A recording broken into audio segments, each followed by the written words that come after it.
प्रधानमंत्री 2 दिन के दक्षिण भारत के दौरे पर पहले दिन वंदे भारत ट्रेन एयरपोर्ट समेत कई सौगात। गांधीग्राम ग्रामीण संस्थान के दीक्षांत समारोह में छात्रों को प्रदान की डिग्रियां। झारखंड विधानसभा के विस्तारित सत्र के दौरान सदन में 1932 आधारित स्थानीयता और आरक्षण संशोधन विधेयक पारित। मुख्यमंत्री ने कहा, स्थानीय लोगों को मिलेगा लाभ। राज्य सरकार की नीतियों के खिलाफ भाजपा का आक्रोश प्रदर्शन। कोडरमा में केंद्रीय मंत्री अन्नपूर्णा देवी, देवघर में सांसद निशिकांत दुबे और रामगढ़ में जयंत सिन्हा ने रैली को किया संबोधित। और मौसम में बदलाव शुरू होते ही सुबह और शाम में बढ़ी कनकनी, दिन में भी होने लगा ठंड का एहसास। 13 नवंबर से और गिरेगा पारा।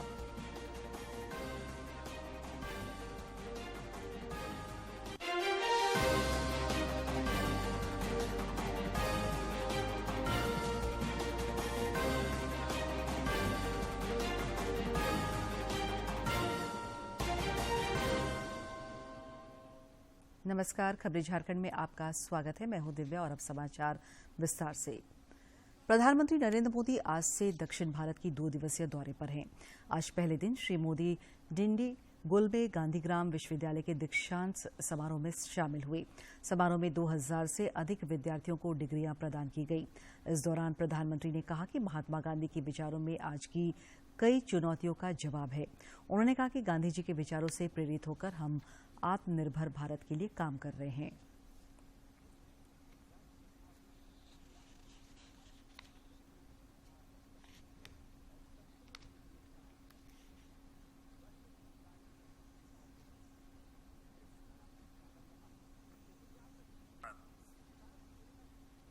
Tamil Nadu was a key center of the Swadeshi movement. It will once again play an important role in Atmanirbhar Bharat. Friends, understanding Mahatma Gandhi's vision of rural development is important. He wanted villages to progress. At the same time, he wanted the values of rural life to be conserved. Our vision of rural development draws inspiration from Gandhi. प्रधानमंत्री नरेंद्र मोदी ने आज बेंगलुरु में नाथ प्रभु कैंपेगौड़ा की 108 foot ऊंची कांस्य प्रतिमा statue of prosperity का अनावरण किया। इससे पहले श्री मोदी ने शहर में कैंपेगौड़ा अंतर्राष्ट्रीय हवाई अड्डे का टर्मिनल 2 का उद्घाटन किया। यात्री क्षमता 2 गुना हो गई है। अब यहां से 5 से 6 करोड़ यात्री प्रतिवर्ष आवाजाही कर सकेंगे।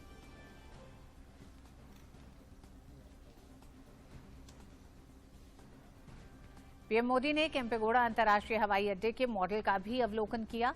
नवरस की थीम के साथ टर्मिनल 2 कर्नाटक की विरासत और संस्कृति के साथ ही व्यापक भारतीय लोकाचार को समेटे हुए है। बेंगलुरु को गार्डन सिटी के नाम से जाना जाता है। ऐसे में टर्मिनल की संरचना बनाते वक्त इसका खासा ख्याल रखा गया है।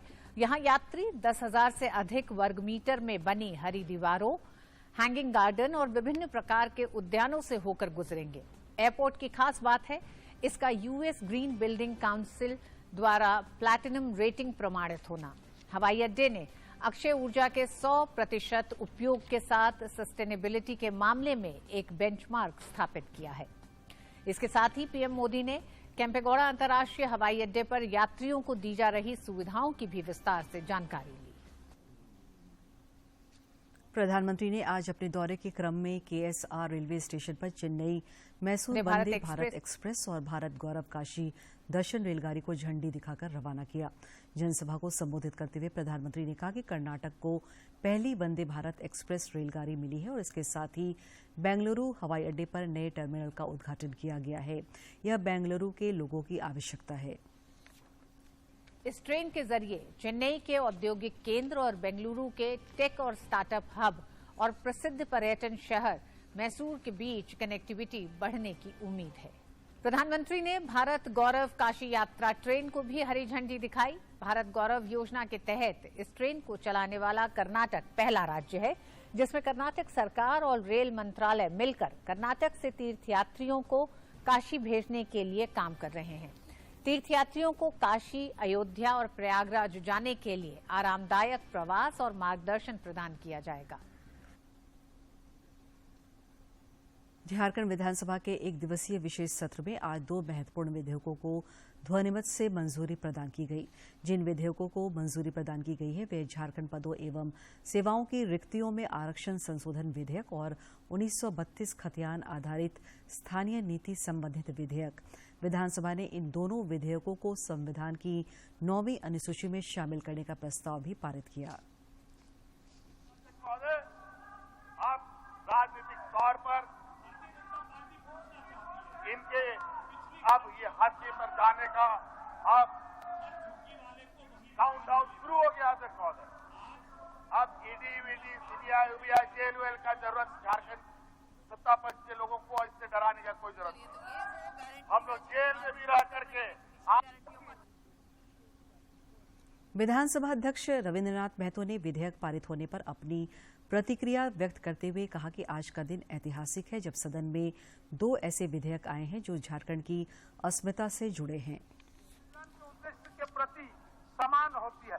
मुझे आशा है कि आज इस सभा से राज्य की 3.5 करोड़ जनता का जो यह उद्गार उद्भासित हुआ है, इसे केंद्र का समर्थन अवश्य प्राप्त होगा और केंद्र के इस समर्थन से हम राज्य गठन के उद्देश्यों को। विधेयक सदन से पारित होने के बाद विधानसभा परिसर में पत्रकारों से बातचीत करते हुए मुख्यमंत्री हेमंत सोरेन ने कहा कि सदन से मंजूरी मिलने के बाद विधेयक को 9वीं अनुसूची में शामिल करने के लिए भेजने का निर्णय लिया गया है। और आज हम लोगों ने इस राज्य को 1932 और ओबीसी का अधिकार दिया और ऐसे आंदोलनों को अंजाम तक पहुंचाने में कई रोड़े तो आते हैं,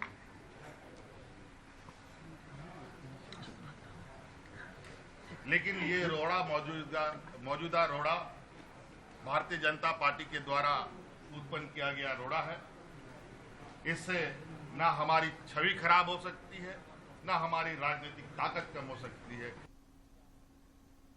इस बीच भाजपा विधायक दल के नेता बाबूलाल बरानी ने कहा कि भाजपा जनता के हितों की चिंता हमेशा करती रही है।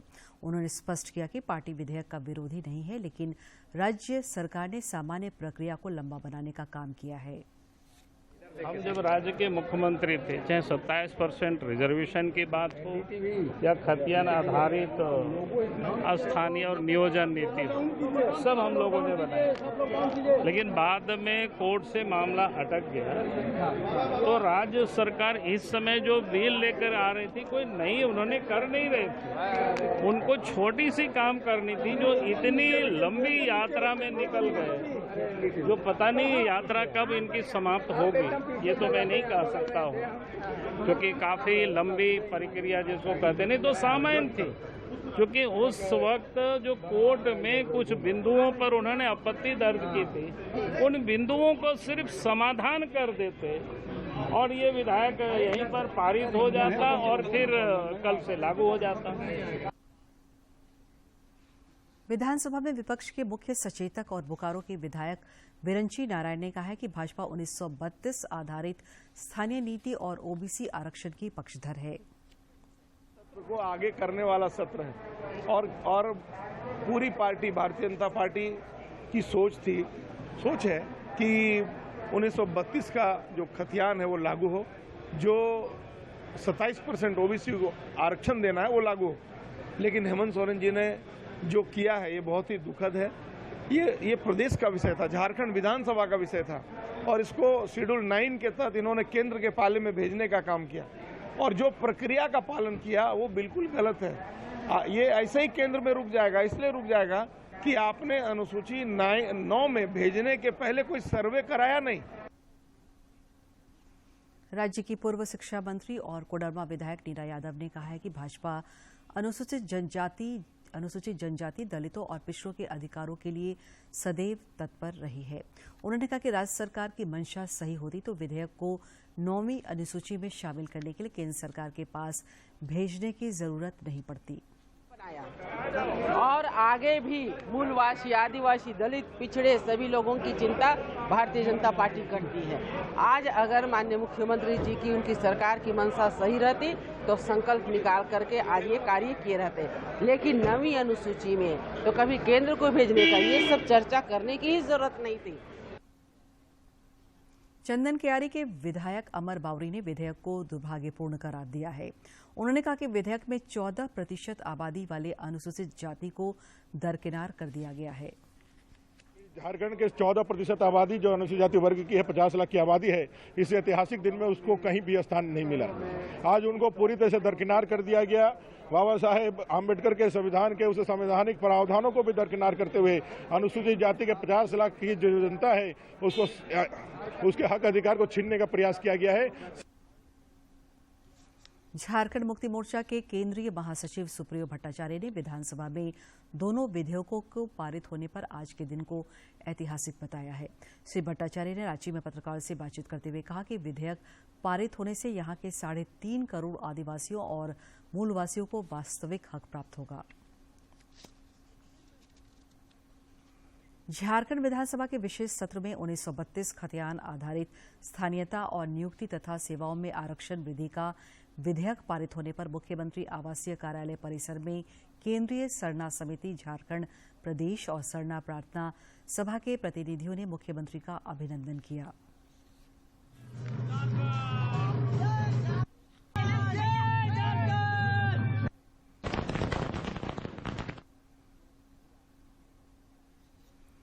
केंद्रीय शिक्षा राज्य मंत्री अन्नपूर्णा देवी ने राज्य सरकार पर भ्रष्टाचार में शामिल होने का आरोप लगाया है।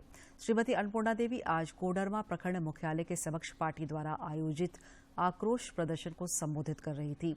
उन्होंने कहा कि राज्य में भ्रष्टाचार और अपराध की घटनाओं में बेतहासा वृद्धि हुई है। पिछले 3 वर्षों के दौरान विकास कार्य पूरी तरह से ठप है और अपराधियों और भ्रष्टाचारियों का बोलबाला है। उन्होंने आरोप लगाया कि राज्य सरकार देश के संवैधानिक संस्थाओं को बेवजह बदनाम कर रही है। खुद भ्रष्टाचार में लिप्त हैं, संवैधानिक संस्था पर वो उंगली उठाते हैं। जब संवैधानिक संस्था के माध्यम से जिस पर भी, चाहे इनके पदाधिकारी हो, चाहे इनके मंत्री हो या नेता हो, जहां भी उंगली रखती है निश्चित रूप से वहां भ्रष्टाचार की बू आ रही है और अकुत संपत्ति मिल रहा है। तो ये सरकार बिल्कुल ही हर तरह से ये सरकार विफल है। उधर देवघर जिले के देवीपुर में हेमंत हटाओ झारखंड बचाओ रैली को संबोधित करते हुए सांसद निशिकांत दुबे ने राज्य सरकार पर तानाशाही रवैया अपनाने का आरोप लगाया है। उन्होंने कहा कि सरकार सभी मोर्चों पर पूरी तरह से विफल है।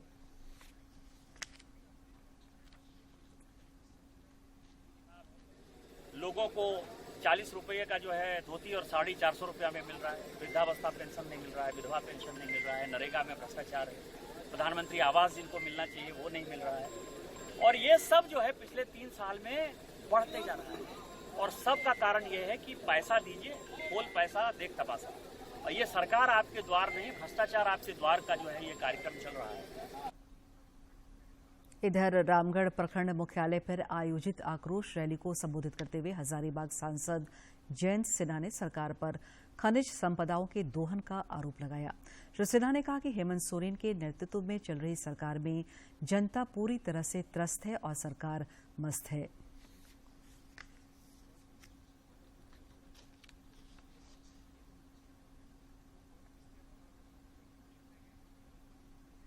झारखंड के किसान है, उन झारखंड को बचाओ, उस किसानों को बचाओ। झारखंड के युवा है, उन झारखंड वाले युवाओं को बचाओ। झारखंड की माताओं को, झारखंड की बेटियों को, उनको बचाओ और हेमंत को हटाओ। तो मेरे सुझाव पे हेमंत हटाओ, झारखंड बचाओ नारा हम लोगों ने खड़ा किया है और 263 प्रखंडों में 2400 जिलों में इसी नारे से उत्साहित है, जोश में हमारे सब कार्यकर्ता आ रहे हैं और जनता भी हमारे साथ। इसलिए राज्य भर में आपकी योजना आपकी सरकार आपके द्वार कार्यक्रम का दूसरा चरण चल रहा है। प्रखंड और ग्राम स्तर पर लगाए गए शिविरों में अधिकारी लाभुकों को राज्य सरकार की योजनाओं की जानकारी दे रहे हैं और इस दौरान लाभुकों के बीच परिसंपत्तियों का भी वितरण हो रहा है। सुप्रीम कोर्ट के बाद अब झारखंड हाईकोर्ट से मुख्यमंत्री हेमंत सोरेन को बड़ी राहत मिली है। न्यायाधीश न्यायमूर्ति एसके द्विवेदी की अदालत ने आचार संहिता उल्लंघन मामले में मुख्यमंत्री के खिलाफ दर्ज प्राथमिकी को निरस्त करने का आदेश दिया है।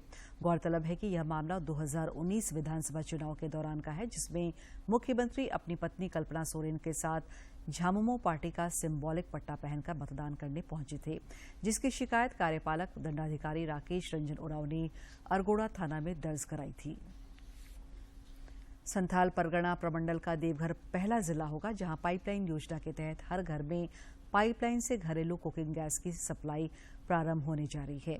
स्थानीय सांसद निशिकांत दुबे ने बताया कि 4,000 करोड़ रुपए की लागत से 38,000 घरों में पाइपलाइन के माध्यम से कुकिंग गैस पहुंचाने की योजना अंतिम चरण में है। उन्होंने विश्वास व्यक्त किया है कि मई 2023 तक सप्लाई शुरू हो जाएगी। गैस कैसे गृहिणी यूज करेगी, पाइप्ड नेचुरल गैस कैसे उनको मिलेगा, ये देश के प्रत्येक भूभाग में, प्रत्येक जिले में, प्रत्येक हिस्से में जो है माननीय प्रधानमंत्री जी ने इसकी मीटिंग कर दी है और 2-4 साल में इस देश के सभी घरों में पाइप्ड नेचुरल गैस पहुंच जाएगी पूरे भारतवर्ष में। इस मौके पर इंडियन ऑयल के एग्जीक्यूटिव डायरेक्टर एसके झा ने बताया कि जिले में जल्द ही पहला सीएनजी गैस पंप जल्द ही शुरू किया जाएगा। कराना पड़ता है, रिफिल लेना पड़ता है, उससे उनको निजात मिले।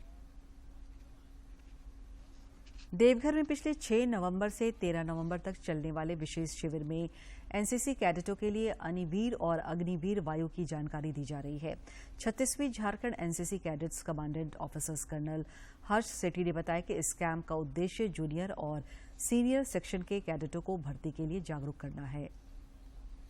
के लिए अग्निवीर और अग्निवीर वायु जो कि एयरफोर्स में भर्ती होती है, उसके बारे में पूर्ण जानकारी देने के लिए हमने 10 एयरमैन सिलेक्शन बोर्ड जो कि बेटा पटना के पास स्थित है, उनके साथ संपर्क किया था और उनके वहां से junior warrant officer HPS Tomar आए हैं, जो कि बच्चों को एयरफोर्स में भर्ती के लिए पूरी जानकारी दे रहे हैं।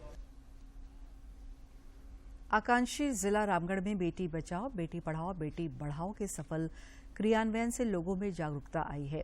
प्रधानमंत्री के इस सपने को साकार करने में स्वास्थ्य विभाग का प्रयास रंग ला रहा है। आकांक्षी जिला रामगढ़ में पहली बार बेटियों का लिंगानुपात बढ़ने से प्रधानमंत्री के सपने को बल मिल रहा है। बेटी बचाओ बेटी पढ़ाओ के तहत स्वास्थ्य विभाग द्वारा चलाए जा रहे जागरूकता अभियान से बालकों की अपेक्षा बालिकाओं के जन्म दर में लगातार बढ़ोतरी हो रही है। जिले के निजी अस्पतालों में लगातार पीसीपीएनडीटी एक्ट के तहत अल्ट्रासाउंड मशीन की जांच अभियान चलाने के बाद जिले में घटते लिंगानुपात पर अंकुश लगा है। यहाँ पर अब लड़कियां ज्यादा जन्म ले रही हैं, बेटियां ज्यादा जन्म ले रही हैं, तो इसका काफी इससे उत्साह बढ़ा है हमारी टीम को और एक खास तौर पर जिला प्रशासन और उपायुक्त महोदया के नेतृत्व में काफी जागरूकता लाया गया जिला में। रामगढ़ सदर अस्पताल में बेटी को जन्म देने वाली एक माता बताती हैं कि उन्हें पहली बार बेटी हुई है। इससे उनका पूरा परिवार खुश है क्योंकि ये लक्ष्मी का रूप है और इसमें सरकार उनकी मदद भी कर रही है। मेरी पहली बच्ची हुई है और इससे मेरा परिवार और हम लोग भी बहुत खुश हैं और ये लक्ष्मी है, लक्ष्मी का रूप है और सरकार बढ़ावा भी दे रही है। शहर की महिला समाज सेवी बताती हैं कि महिलाओं की घटती संख्या चिंता का विषय बना हुआ था और भ्रूण हत्या परमाणु बम से भी ज्यादा खतरनाक बनता जा रहा था, लेकिन आज बेटी बचाओ बेटी पढ़ाओ योजना को प्रधानमंत्री के द्वारा बढ़ाए जाने की जो कोशिश है उसमें काफी सफलता मिल रही है। जैसा कि आप सभी जानते हैं कि बालिकाओं और महिलाओं की घटती जनसंख्या एक चिंता की विषय बनी हुई थी, परंतु आज खुशी और हर्ष साथ ही साथ हमें गर्व भी हो रहा है कि रामगढ़ में बालिकाओं की जन्म बढ़ोतरी हुई है। यह योजना बनाने की जो प्रधानमंत्री की कोशिश रही है उसमें हम लोगों ने काफी सफलता प्राप्त कर ली है। इसी का नतीजा है कि आज रामगढ़ में हर क्षेत्र में बेटियों का अनुपात जो है बढ़ रहा है। रामगढ़ जिले में बेटियों का बढ़ता लिंगानुपात सरकार की सकारात्मक सोच और उस सार्थक प्रयास का परिचायक है जो समाज में बेटियों को बराबरी का अवसर देता है। दूरदर्शन समाचार के लिए रामगढ़ से कौशल किशोर तिवारी की रिपोर्ट। और अब कुछ खबर राज्य के विभिन्न जिलों से।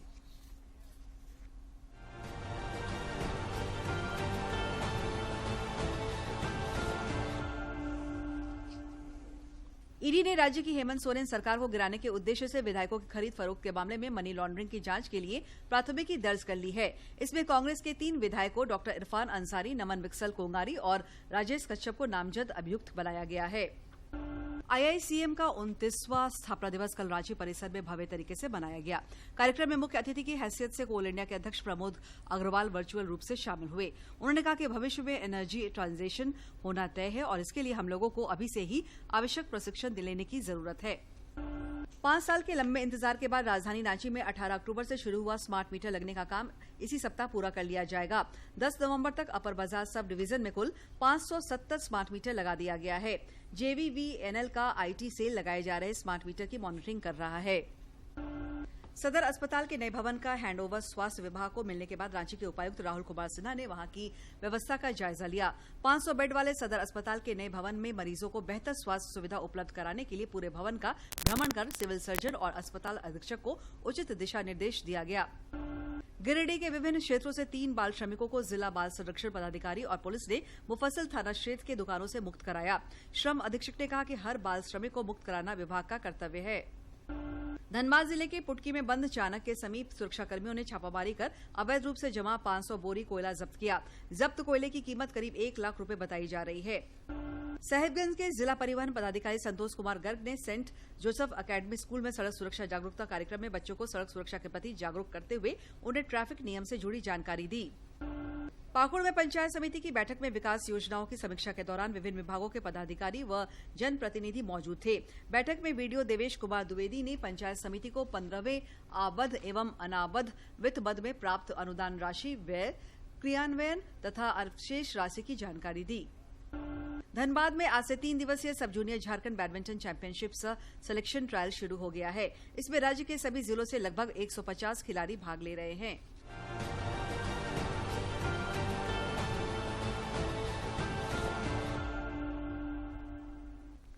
प्रधानमंत्री नरेंद्र मोदी 27 नवंबर को आकाशवाणी पर मन की बात कार्यक्रम के जरिए देश विदेश के लोगों के साथ अपने विचार साझा करेंगे।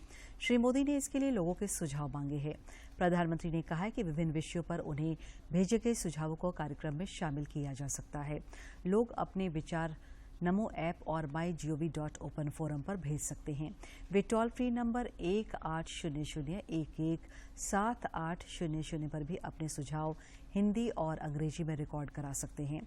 फोन लाइनें 25 नवंबर तक खुली रहेंगी। 1922 पर मिस्ड कॉल देकर और SMS के जरिए लिंक प्राप्त करके सीधे अपने सुझाव प्रधानमंत्री को भेजे जा सकते हैं। राजधानी रांची समेत राज्य के कई हिस्सों में 1-2 दिनों बाद आसमान से बादल छटने शुरू हो जाएंगे और मौसम साफ होते ही पारा गिरना भी शुरू होगा।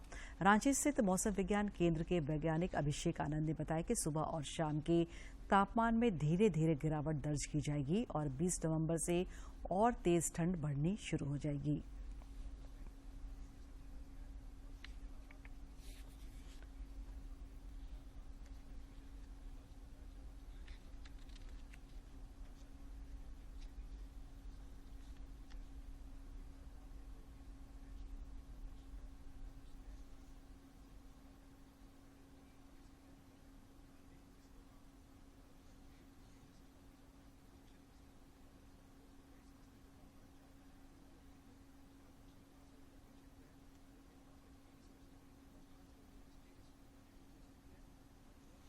और अब एक नजर डालते हैं प्रमुख शहरों के आज के तापमान पर। राजधानी रांची का अधिकतम तापमान 26.6 और न्यूनतम 15.2 डिग्री सेल्सियस रिकॉर्ड किया गया। जमशेदपुर का अधिकतम तापमान 30.5 और न्यूनतम 17.18 तथा डाल्टनगंज का अधिकतम तापमान 31.8 और न्यूनतम तापमान 15.2 डिग्री सेल्सियस रिकॉर्ड किया गया। खेलो India zonal wushu women league प्रतियोगिता का आयोजन 17 से 20 नवंबर तक रांची में किया जाएगा। इसकी जानकारी प्रेस विज्ञप्ति के माध्यम से झारखंड वुशु एसोसिएशन के प्रेसिडेंट चंचल भट्टाचार्य और टूर्नामेंट आयोजन समिति की चेयरमैन डॉक्टर कविता सिंह ने दी। बीसीसीएल ने धनबाद के मुनिडी कोलियरी में लगभग 1200 करोड़ रुपए की लागत से मोनो रेल की शुरुआत की है, जो खनन क्षेत्रों में किसी क्रांति से कम नहीं है। खनन क्षेत्रों में ट्रांसपोर्टेशन बड़ी समस्या रही और जब बात भूमिगत खदानों की हो तो दिक्कत को और भली भांति समझा जा सकता है। बीसीसीएल ने मुनिडी कोलियरी में देश में पहली बार मोनो रेल की शुरुआत की है, जिससे खदानों में काम करने वालों को तो सुविधा हुई है, साथ ही इससे उत्पादन तथा कार्य क्षमता में भी बढ़ोतरी हुई है। इसमें डीजीएमएस द्वारा जारी सुरक्षा मापदंडों का भी पालन हो रहा है। देखिए, आज हम लोग मुनिडी खदान के मोनो रेल जो यहाँ पे लगा है, यहाँ पे हम लोग खड़े हैं। जो मेन हम लोग का जो डीजीएमएस खान सुरक्षा महानिदेशालय है, जो कि वर्कमैन के लिए, माइन में काम करने वाले पर्सन्स के लिए जो उनका वेलफेयर हो, सुरक्षा हो और उनका जो स्वास्थ्य हो, इस पे हम लोग विशेष रूप से जो काम करते हैं। जो हम लोग का मेन सार है, सर्वे भवन्तु सुखिनः, सर्वे सन्तु निरामया, सर्वे भद्राणि पश्यन्तु, माँ कश्चित् दुख भाग भवेत्। सभी सुखी हों, किसी को कोई दुख न हो, सभी मंगल कार्य के साक्षी बने, जो कि आज सभी लोग इसके साक्षी हैं और किसी को किसी तरह का कोई परेशानी नहीं हो। मोनोरेल की शुरुआत से पहले भूमिगत खदानों से कोयला की ढुलाई बहुत मेहनत वाला काम था, लेकिन अब यह काम कम समय और कम परिश्रम में सुविधाजनक तरीके से हो पा रहा है। अभी हम लोग 1 in 5 ग्रेडियंट में जाते हैं और इस मोनोरेल से अभी हम वर्तमान में 3.5 किलोमीटर सफर करते हैं। इससे जाने में हमको मात्र 45 मिनट यानी 45 मिनट लगता है, जबकि मैं पैदल इस सफर को अगर ट्रेवल करूं तो इसमें 2 घंटा लग जाएंगे। इतना ही नहीं, इस मोनोरेल से कोयला की ढुलाई तो आसान हुई ही है, यहाँ काम करने वाले लोगों को भी काफी सहूलियत हो रही है। जैसे कि आदमी आने जाने में सुविधा हो गया। जैसे आदमी जाता था पहले 2 घंटा में पहुंचता था, अब तो 15-20 मिनट और 50 मिनट में अब आदमी फेस में चला जाता है। और पहले होता था कि 2 घंटा 3 घंटा पैदल चलता था, और मोनोरेल की वजह से सब कुछ आसान हो गया है। समय के साथ सब कुछ बदल रहा है। धनबाद के मुनिडी कोलियरी में मोनोरेल भी इस बदलाव की कड़ी है, जिसने खनन क्षेत्रों में काम के तरीकों को बदल डाला है।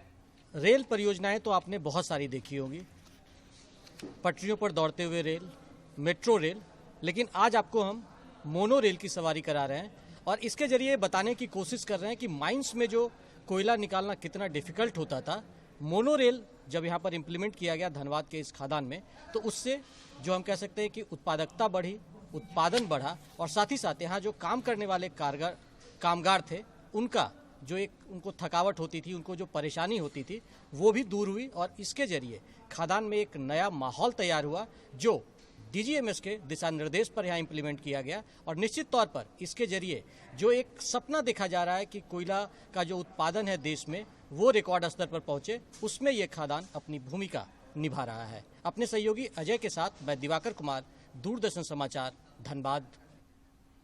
अंत में मुख्य समाचार एक बार फिर।